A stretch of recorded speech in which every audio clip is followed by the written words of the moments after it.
share any further details on the meeting, what's on the agenda, what does President Biden hope to get out of the meeting, and the choosing of Geneva. Obviously, Geneva is an historic place. So was that part of the decision-making process in deciding to hold it in Geneva? Sure. Let me start with, of course, you've seen the statement we put out this morning confirming that President Biden will be meeting with President Putin in Geneva, as you said, on June 16th.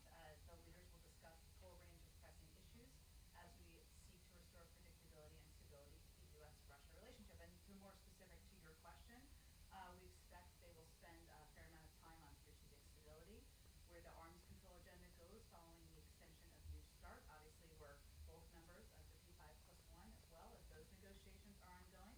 The President will also raise Ukraine, underscoring America's support for Ukraine's sovereignty and territorial integrity. And he will also plan to raise Belarus and convey our grave concerns, as he has now done publicly, privately, as he has now done publicly. It also is 3 weeks away, so there could be a range of issues that could be discussed during the forum, during the meeting, and we will, of course, provide it for you as we get closer. Can you respond to criticism from some Republicans that the administration is essentially rewarding Putin for bad behavior, considering, his sort of soft response to the Belarus situation, his treatment of Navalny, various other issues he's had recently? Well, we may have forgotten over the last couple of years, but this is how diplomacy works. We don't work together. We don't meet with people only when we agree. It's actually important to meet with leaders when we have a range of disagreements, as we do with Russian leaders. So we don't regard the meeting with the Russian president as a reward. We regard it as a vital part of defending America's interests. And President Biden is meeting with Vladimir Putin because of our country's differences, not in spite of them. It's an opportunity to raise concerns where we have them, and again, to move toward a more stable and predictable relationship with the Russian government. And then on the George Floyd Act, negotiations on the Hill have been hung up on the issue of ending qualified immunity. Tim Scott has proposed a compromise that would allow individuals to essentially sue police departments and not individual police officers. Would the president sign a bill that included that compromise if it came to his desk? Well, the president has had a principle from the beginning, which is that he wants to allow the negotiators the time and space to have those negotiations and those discussions. As you know, and in a statement they released together yesterday, they conveyed that while they are still working through differences on key issues, they continue to make progress toward a compromise and remain optimistic about the prospects of achieving that goal. He has great trust in Senator Booker, who he spoke with just last Friday, as well as Congresswoman Bass, but we'll see what the final agreement looks like between the parties. Go ahead. The president obviously was hoping for more progress to be made by today. He had set this as sort of an unofficial deadline.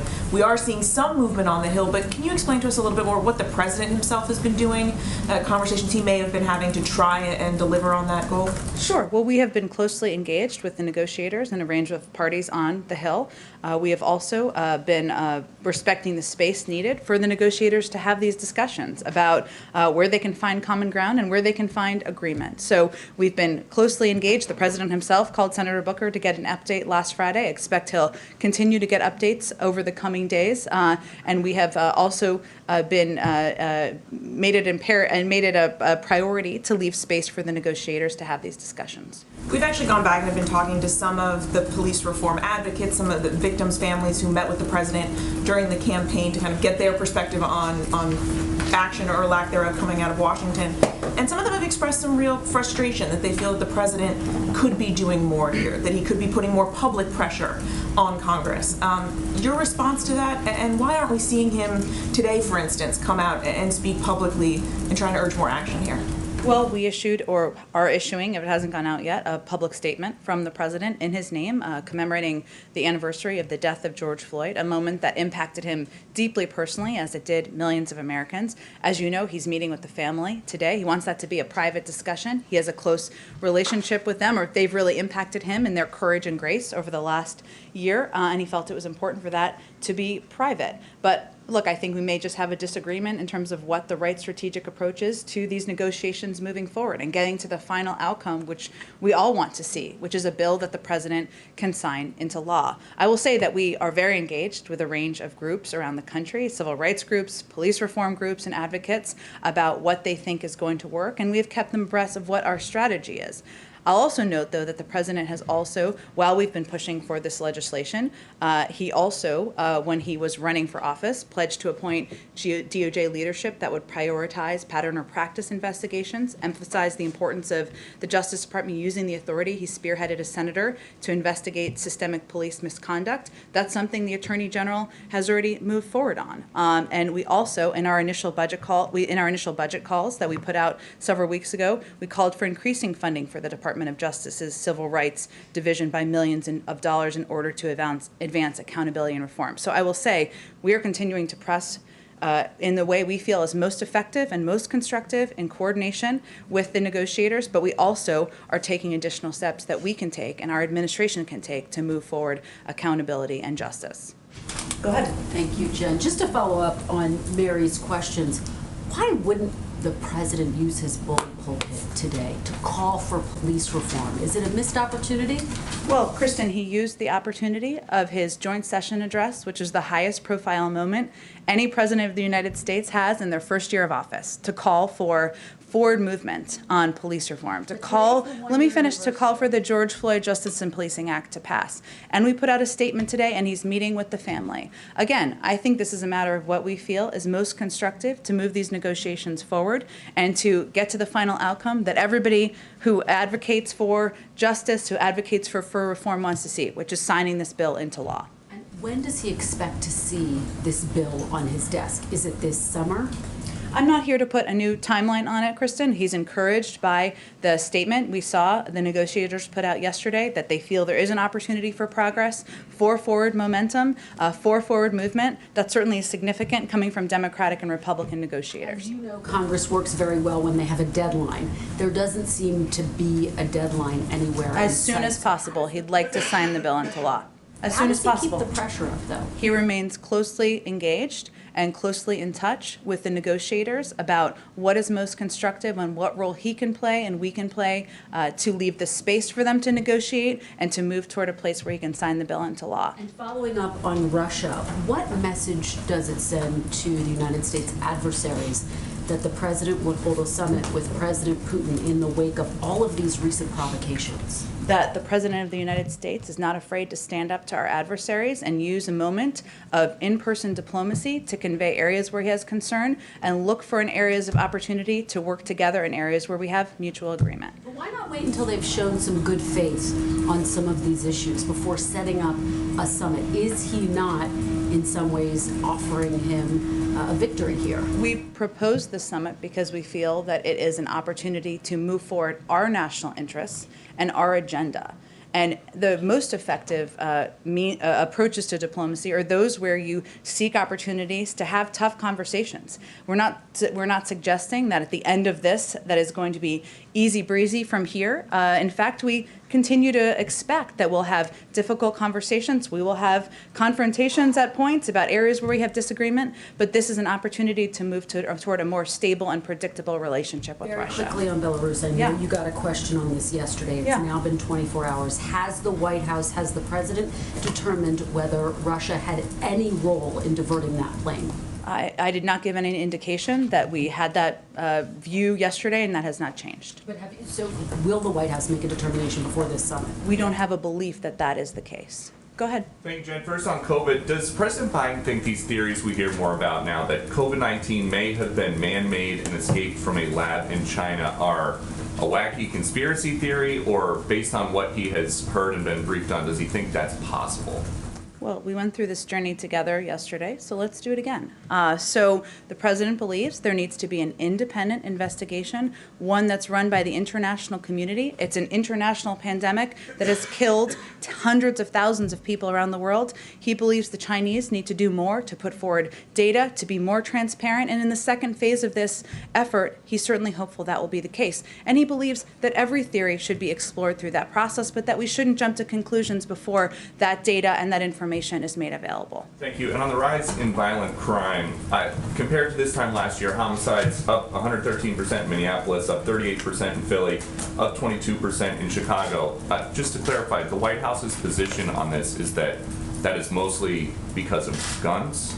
Well, first, I'm not sure what data you're looking at, but I think most data that is out there shows that there's actually been a rise in crime over the course of the last year, since the start of the pandemic, which actually predates President Biden taking office, to be totally clear. Right now, You're right, Peter, and that's why we're focused on solutions here, and that's why we proposed put $5 billion in the American Jobs Plan to help address community violent intervention programs, to help fund them. That's also why we fought for funding for state and local governments in the rescue plan, something many opposed. There was a lot of Republican opposition to that. That's helped keep cops on the beat and other public servants in vital roles, and it's why his budget proposes to increase funding for the cops program by $300 million to invigorate community policing. We believe there needs to be funding. We believe there needs to be, we need to help from the federal government ensure community policing and local police have the assistance they need. And the last one, the mayor of St. Louis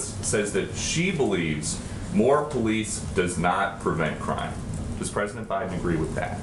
The president believes there's a number of steps that need to be taken to rebuild trust in communities. Police reform is long outdated. He also believes that there needs to be funding for local programs and local initiatives, and there's not going to be a shortage of funding under our watch. Go ahead. Back to Belarus. Why does it seem like the U.S. is sort of lagging behind what other nations have done? The EU was very quick to impose sanctions. What is the U.S. considering, and why is it taking until now or beyond? It's only been a few days. It's not been that long. I will say that the president has asked his team to develop appropriate options in close coordination with the European Union, our allies, and other international organizations to help hold the Lukashenko regime to account, including sanctions. Is there anything, can you give us some readout of what's being considered? Not before it's presented to the president, but he's asked his team to put together some options for him, and we certainly remain in close touch and coordination with our European counterparts. And as I read out yesterday, our national security advisor spoke with his Russian counterpart and certainly conveyed in strong terms our concerns here as well. And secondly, on infrastructure, Republicans today are saying that in their Oval Office meeting with President Biden 2 weeks ago, that the president indicated he was comfortable with $1 trillion over 8 years. Is that accurate? And secondly, they're also saying that White House staff has since ignored that sort of offer, if that's the right word. Well, let me just peel the curtains back for you here a little bit. I don't know if that's peeling the curtains back, but you know what I'm saying. The counter proposal that our team put forward on Friday was approved by the president, was signed off by the president. Every single detail of that was directed by the president of the United States. He was in the Senate for 36 years. I can promise you he does not take a hands-off approach to legislating, negotiating, and determining what kind of counter proposals we should put forward. Now, we put forward a counter proposal that that cut the price tag by $550 billion. We felt that was a good faith effort. And we look forward to getting a counterproposal back from the Republicans, which we've seen they've conveyed we expect to get later this week. And we certainly look forward to that. At the same time, I will say that we expect this week to be a week of progress. We know tomorrow the Energy and Public Works Committee, under the leadership of Chairman Carper and Ranking Member Capito, is marking up the Surface Transportation Bill. That's a $303 billion infrastructure bill that is a great down payment. It's very much aligned with the president's proposal and initiatives. We expect the Senate to finalize an agreement on the Innovation and Competition Act this week. This is a proposal led by Leader Schumer that will make an important investment in research and development. And again, we expect to get a counterproposal later this week. I'd say that's progress, that's legislating, that's negotiating, that's compromise, certainly happening. Just real clear, so the $1 trillion that was not mentioned in the Oval Office? I'm not going to read out any more specifics of a private conversation, but I will just reiterate that the proposal put forward last Friday, that we put out transparently to all of you, that brought the price tag down by $550 billion was directed, signed off on by the President of the United States. Go ahead. Thank you, Jen. Question for you on the Olympics. On Monday, the U.S. urged against travel to Japan, and this is just 2 months before the Olympics. Has there been any change in the United States support for Japan's decision to hold the Olympics? Our position has not changed on the Olympics. We respected the decision to delay the Games last summer. We understand the careful considerations that the Japanese government and the International Olympics Committee are weighing as they prepare for the Tokyo Olympics this summer, and the government has stressed that public health remains the central priority as they plan to host the Games. The President proudly supports U.S. athletes. I would note that we're talking about athletes, of course, traveling under the Olympic umbrella, which within their strict COVID protocols. This is one of the very limited categories of U.S. travelers that are actually planning on going to Japan for the Olympics. There are very specific entry and movement rules and procedures which the organizers have laid out in order to ensure the protection of everyone involved. Okay, and I just had a quick follow-up on Russia. Sure. You mentioned that the president is likely to bring up Ukraine in Belarus. What is going to be his message to President Putin specifically on Ukraine? I mean, despite Russia's announced withdrawal, a senior Ukrainian official told Reuters earlier that Russia still had about 100,000 troops near the border and in Crimea. Well, the president will continue to convey what has been his consistent message, that is Ukraine is a sovereign country. We respect, and we are closely coordinated with them. We support them in their efforts to protect their people and protect their borders. That's been a consistent message from him, and it will be the basis of his message to the Russian president in a couple of weeks. And will he bring up also the concerns about cyber attacks specifically, and specifically colonial as well, considering he said that, he did not believe the government was involved, but the malware was based on Russia? Well, again, there will be a range of topics. This meeting is about 3 weeks away, so certainly cyber has been a topic of discussion between the president and President Putin, but we'll have a much more detailed preview as we get closer to the meeting in a couple of weeks. Go ahead, Wisha. Thank you, Jen. On Russia, now that the summit has been formalized, were there any preconditions attached to the meeting, and are there any circumstances under which the president would pull out of it? As an example, if it turns out that Moscow was involved with this forced plane landing in Belarus. Again, I'm not going to predict something that's disproving a negative here that doesn't exist, that we have not conveyed from here. But I would just reiterate that we don't see this meeting as an opportunity to just talk about everything we agree on. We see this as a diplomatic opportunity for the United States, one that's in our national interests, which is to convey areas where we disagree, to have a conversation about concerns we have, and also look for a more stable and predictable path forward. We don't expect everything to be solved at the end of this meeting, but we think that it is in our interest to have the meeting, which is why we proposed it to the president. Were there any preconditions? No. And also, under the previous administration, there was little detailed record of the face-to-face meetings between former President Trump and Putin. In the Helsinki meeting, no one was in the room except the two leaders and their interpreters. Will there be other U.S. officials in their face-to-face meetings to serve as witnesses, and can you commit to providing readouts of the meeting? We certainly will provide readouts. I don't have anything on the format of the meeting, but as is standard, there typically is a representation from both sides. I guess housekeeping. Sure. In Europe, the president will be in Brussels for the NATO summit on the 14th. He'll be meeting with Putin on the 16th. What are his plans for that day in between? There's an EU summit, I believe, in that day in between. That's been announced that he would be attending, I think, is the day in between. Go ahead. Thanks, Jen. Secretary Blinken announced today that the U.S. wants to reopen the consulate in Jerusalem. Yeah. I'm just wondering, why now? Why not 3 months ago or 4 months ago, given the role that consulate has played historically pre the last 4 years? Sure, you're right, and we didn't. You're right in that he has announced that, I should say, and that it is an important step in our view in terms of continuing to rebuild the relationship with the Palestinian leaders that was cut off for several years because of the closure of the consulate, because UNRWA funding was cut off in 2018, and there really wasn't a method for engaging with Palestinian leaders and others. Look, we've taken a number of steps over the last couple of months. Back in April, we announced the resumption of U.S. assistance to the Palestinians, including economic, development, humanitarian, and security assistance. In our view, this is a next natural step to announce plans to reopen the consulate, and again, also announce our commitment to contributing to the funds to rebuild Gaza. So these are all part of our efforts to rebuild that relationship. Okay, now following up on Alex's question a little bit, the Republican senator said explicitly they believe their counteroffer will be in the $1 trillion range. Would that meet the definition of progress by Memorial Day to keep these talks going beyond this week?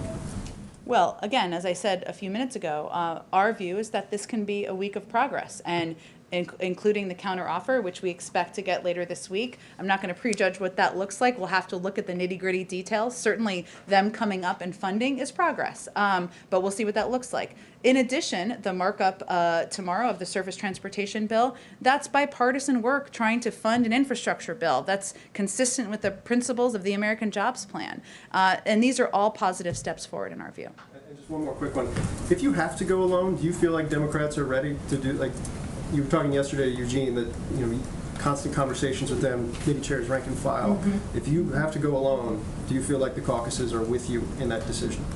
Well, we're not quite there yet. We're still working with Republicans, Phil. Hang in. Go ahead. Thanks so much, Jen. I've got two questions. First, just continuing on the Wuhan journey. I wanted to ask a little bit about a report from House Republicans suggesting that dissenting views in the intelligence community were suppressed, sort of to follow up on the origins of this virus. Can you comment on that, whether some of these dissenting views were suppressed in the intelligence community, and whether the Biden administration is doing anything to ensure that doesn't happen? But intelligence views suppressed by the prior administration? This administration, the prior administration, well, you know, this is now the Biden administration. So I know, but I think this is an accusation about the prior administration suppressing views. This is the culture that the Biden administration has inherited. I mean, the intelligence community has not had any sort of major overhaul that I'm aware of, at least. And if there is a sense that this view was being suppressed in some way, is there anything the Biden administration has done to make sure that's not the case? Well, I think we've sent a clear message that we are going to rebuild our institutions, whether that's the intelligence community, the Justice Department, the civil service that who are the backbone of our government. So there's no question about that. I think when it comes to the kind of reports we've seen over the last couple of days, you know, our view is that sound and technically credible theories should be thoroughly evaluated by international experts. And yes, there have been a range of reports, but a fact sheet issued by the previous administration on January 15th, which I think there's been a lot of focus on, did not draw any conclusions regarding the origins of the coronavirus. So our view is that, yes, there are a range of views. We welcome the range of views throughout the administration. There still needs to be an international investigation. We need Chinese cooperation in order to provide data, in order to be transparent about what happens on the ground. We all want to see that outcome. There are a lot of good questions we have the Chinese should answer, and that's where our primary focus is on. Intelligence apparatus that's much greater, ideally, than the rest of the world. I mean, wouldn't there naturally be quite a curiosity within the Biden administration that this could have come from a lab in Wuhan? I mean, it's, you know, nearly 600,000 people here have died, and the president has shown an enormous amount of empathy for that. But should this be the cause, it would seem that the United States would want to put some of its intelligence firepower onto that question. Well, I think, Annie, as you're not a public health expert, I assume, neither am I think we need access to the underlying data. We need access to the information that the Chinese government has in order to make a determination through the international bodies that would do this investigation. And that's something we've called for many, many times. And we've pressed with our international partners for the WHO to support an expert-driven evaluation of the pandemic's origins. We would certainly participate in that with all of our resources from the United States. But given it was an international pandemic, yes, it's killed, as you said, more than 500,000 people here in the United States, killed hundreds of thousands more around the world. We're going to do that in coordination with our international partners, continue to press the Chinese to release that data and information, and play a constructive role in the second phase of the investigation. I wanted to ask you about a phenomenon known as... the giggle gives away, I don't know what this question is. We'll see. So I've already ruined it here. But this is, you know, quite a serious issue. There are these unrecognized objects in U.S. airspace that are also known as unidentified aerial phenomenon, I understand. And I wanted to see, there's a DNI report that I understand is going to be released soon. Can the Biden administration commit to releasing it in full?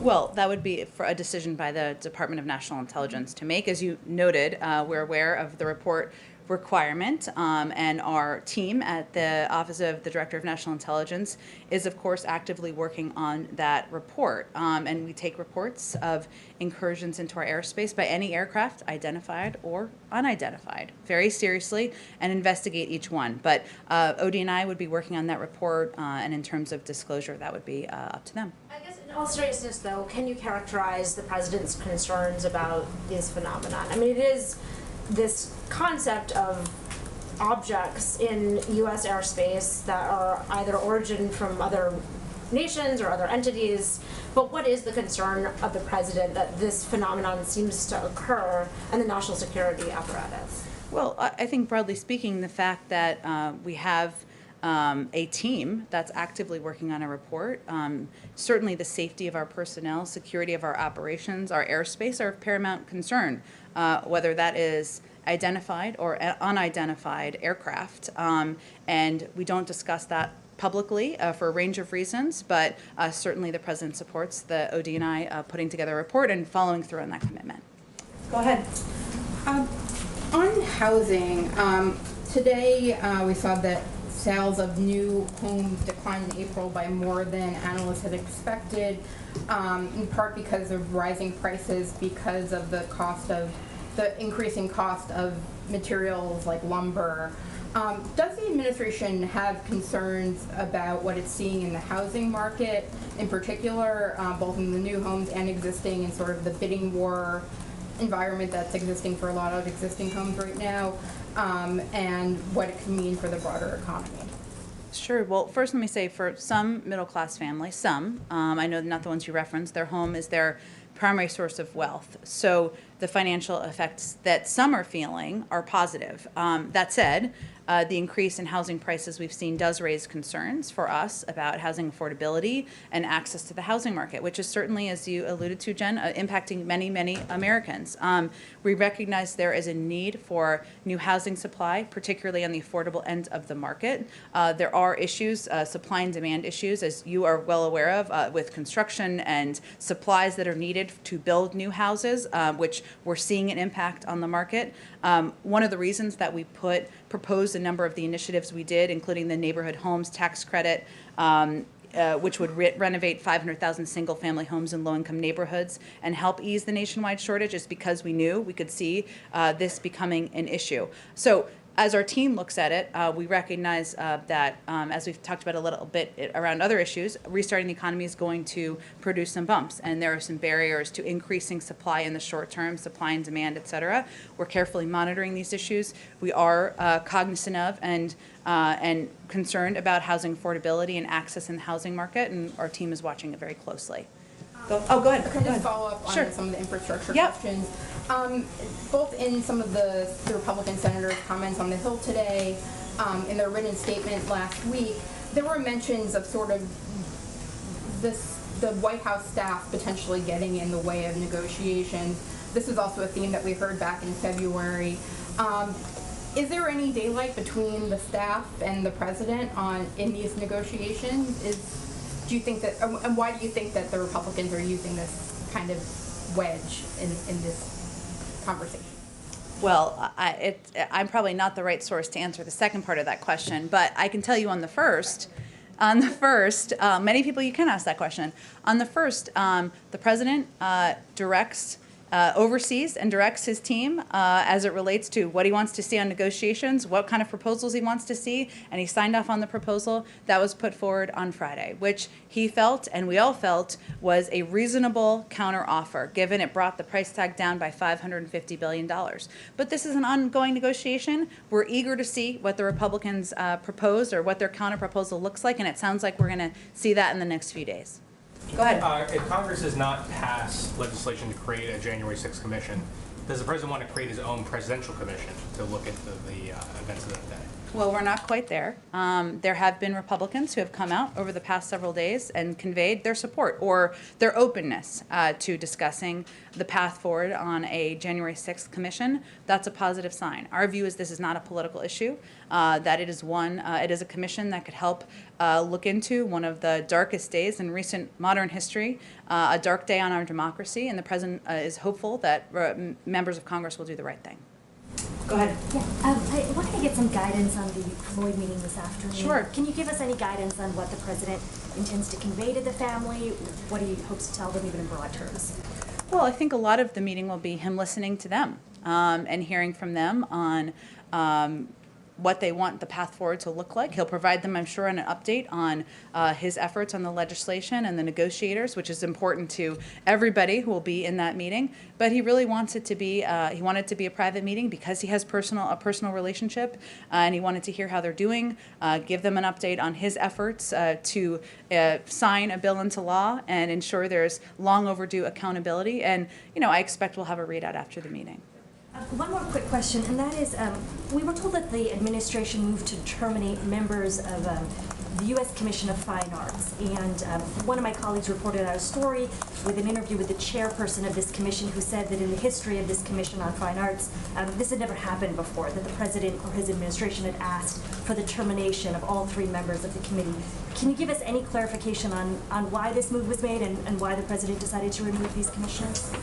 I unfortunately don't have all the details on this. The little piece I recall is that a number of them were nominated just recently in January of 2021, so before President Trump left office. And certainly any president coming in has the right to nominate their own people to serve on a commission or serve in any positions in their own administration. But I can see if there's more details to provide to you.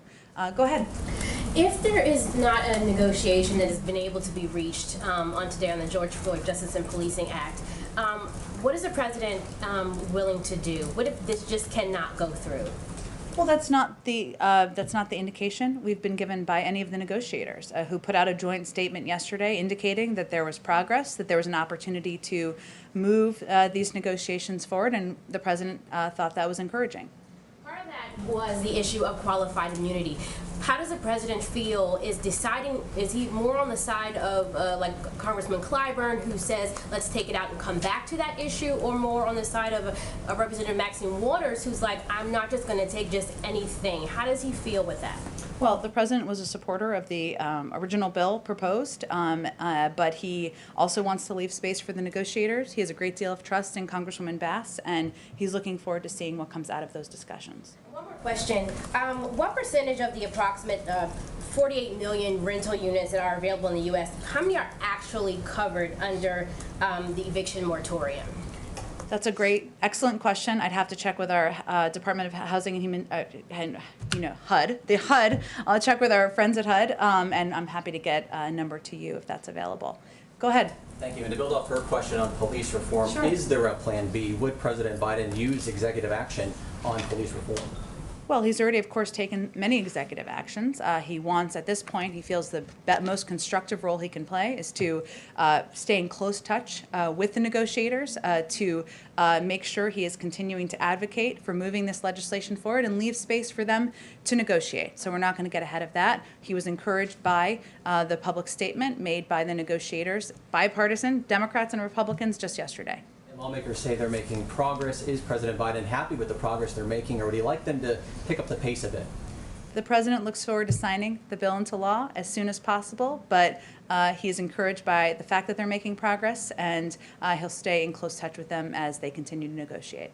Go ahead. Thanks, Jen. A couple more on infrastructure. Senator Wicker up on the Hill just said a little while ago, not only is it the counteroffer going to be in the $1 trillion range, but he also said we're going to make an offer which will make it clear that we're not going to disturb the 2017 tax bill. If that is indeed the case, is there any way in which the White House would accept a counterproposal in which the 2017 tax bill is not touched? That sounds like a question for Senator Wicker. What are they proposing instead to pay for it? Well, I guess you guys need to see some of the details, but in terms of a top line, if that just flat out isn't touched, does that mean you guys can't come? The proposal is about investing in infrastructure, creating millions of jobs, making sure we're competing with China and preparing our workforce. The president proposed a way to pay for it. We're waiting hear back from Republicans on how they would propose to pay for it. So if they don't want to touch the 2017 tax cuts, $2 trillion tax cuts that did not end up having a windfall back to the American public, I guess that's their choice what they put in their proposal, but they have to propose an alternative. So I guess I hope you ask Senator Wicker that question. And then to bounce off another question as well, can you assure the American people that there is going to be an infrastructure package, whether it's negotiated between the White House, congressional Democrats, and congressional Republicans, or if this ends up going down the line of reconciliation in which Democrats come together and put forth their own plan? One way or another, however this comes about, are you confident that there, at the end of the day, is going to be an infrastructure package? Well, the president's only line in the sand is inaction. Right now, we're in the midst of bipartisan negotiations. We're looking forward to getting a counterproposal. We're seeing bills marked up over the next few days that are a down payment on the president's ideas. Those are all positive signs. So we're in the midst of progress here. So that's what we're focused on at this point. Go ahead. Thanks, Jen. To follow up on some of the questions about an investigation into the origins of the coronavirus. Yeah. You've spoken a lot about the need for an independent investigation. What role does the Biden administration think U.S. scientists or CDC scientists should play in that investigation? Well, the WHO would be the body that would be overseeing a transparent, independent phase 2 investigation. That's something we have strongly supported. That would require China finally stepping up and allowing access needed to determine the origins. Of course, the United States would be supportive of that second stage of the investigation, but it would be led by an international body. So the U.S. wouldn't take a leading role, essentially, in Again, the WHO, which we rejoined when the president took office, is the body that we have been pressing and is the appropriate body for moving this investigation forward. Just quickly, given some of the concerns among some economists and some lawmakers about inflation, has the president considered loosening trade barriers like some of the tariffs that were put in place during the last administration to sort of combat those concerns, or is he, I guess essentially, is he weighing lifting some of those trade barriers like tariffs? Well, we're constantly reviewing the policies of the last administration, but I would reiterate that monitoring inflation is obviously the purview of the Federal Reserve.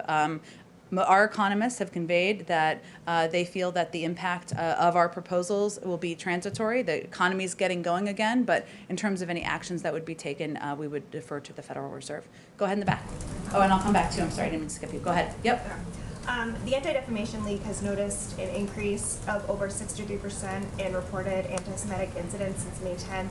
Both the president and the vice president have condemned them, but can you discuss how the administration is working with various stakeholders and outside groups to try and curb them?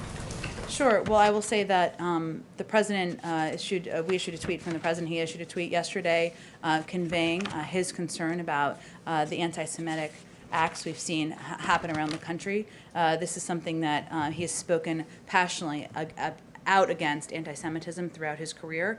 From one of his first speeches, just to take you in the time machine, as senator, he condemned anti-Semitism from the Senate floor in May of 1973, and obviously up to his vocal condemnation of the events at Charlottesville. He recognizes this is a persistent evil that always deserves our attention and efforts.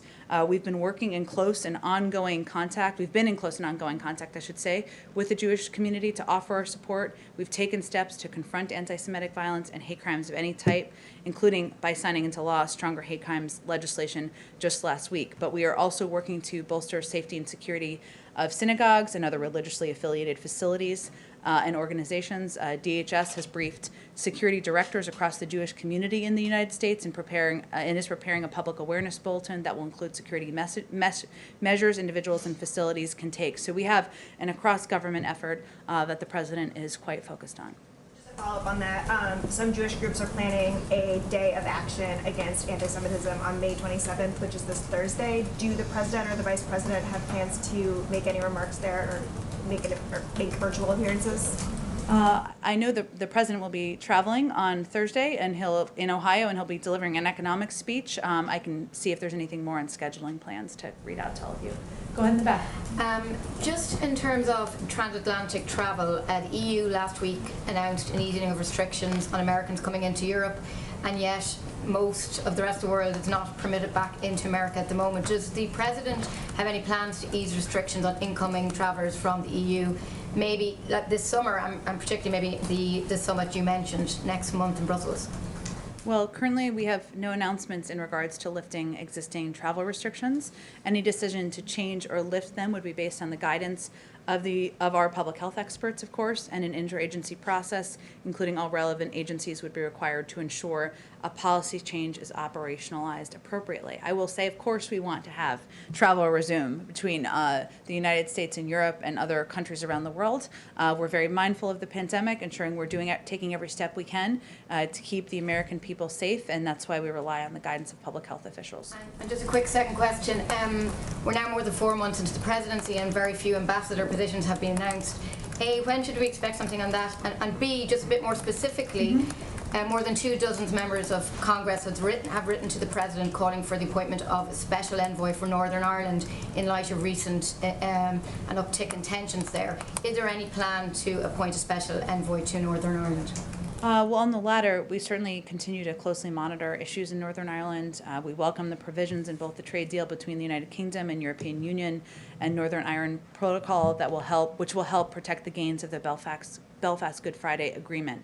I don't have any personnel to announce for you. That would be the State Department that would make that recommendation in terms of ambassadors.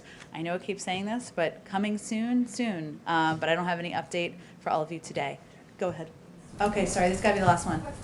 Some governors and mayors want to use their portion of the $350 billion in direct aid from the American Rescue Plan on infrastructure, such as road and bridges repairs, but this type of infrastructure spending is prohibited under the American Rescue Plan law. Is the Biden administration open to offering more flexibility to allow cities and states to use their money on roads, bridges, and other infrastructure improvements? The state and local funding? Yes. From the American Rescue Plan, just to make sure I understand what you're asking about. Look, there were certain parameters that were quite broad that were put into this law and in the implementation phase of this as this money went out to communities. One of the areas was to ensure we keep cops on the beat, ensure we keep local, state and local officials in their jobs. And there's a range of ways that state and local authorities can use this funding, but there's a bill that is being negotiated to ensure we get infrastructure funding out to communities across the country. And we agree that it's a priority, but I don't have anything new on the parameters of it or intentions moving forward. Okay, thanks everyone. Thanks, Jen.